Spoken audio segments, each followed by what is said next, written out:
I'm Zim, and you're listening to the Helpful Photographer Podcast in collaboration with New York City Photo Safari. To register for a safari, please visit newyorkcityphotosafari.com. The best reason to use shutter priority is when motion is important to your image.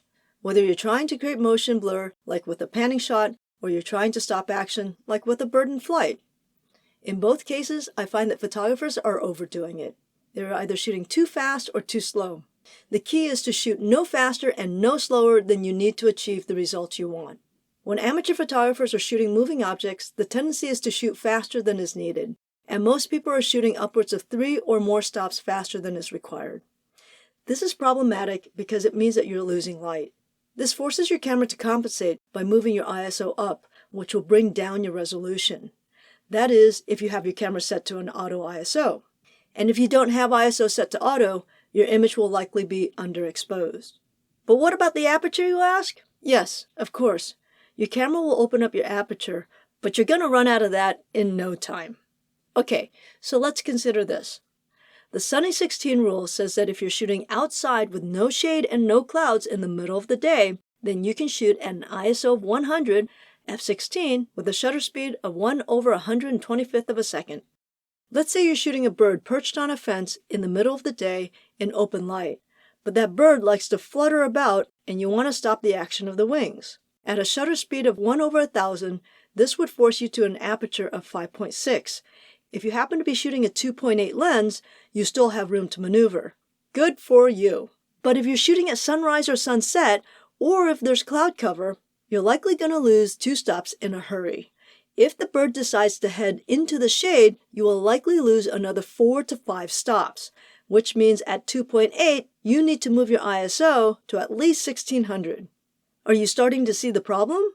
If you decide to put your shutter speed to 1/4000 instead of 1/1000 just for insurance, guess what? That ISO is now 6400.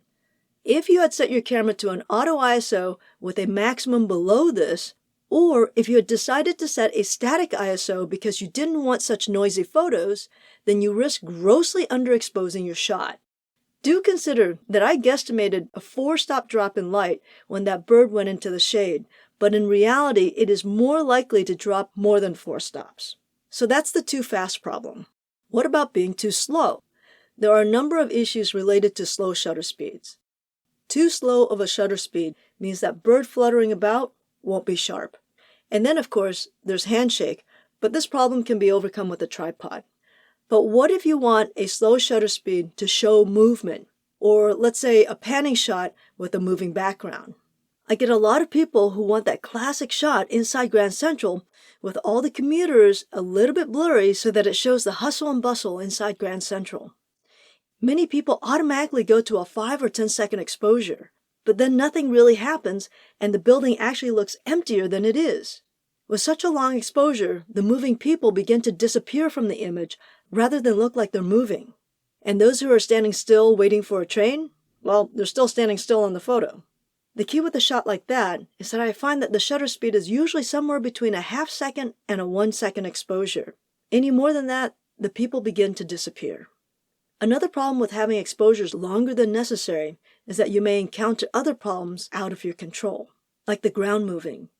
In a city environment, things like subways and trucks coming by will shake the ground and again result in a blurry image. And for that panning shot of cars moving by, instead of getting a sharp subject with a blurry background, both the subject and the background will be blurry if you shoot too slow. On the other hand, both will be sharp if you shoot too fast. So how do you know what to do? Unfortunately, the answer is experience. You just have to practice and try different things. Start by moving just 1 stop at a time and see what happens. And keep shooting these things over and over and over again. Eventually, you'll know what to do in a variety of situations. In other words, keep on shooting.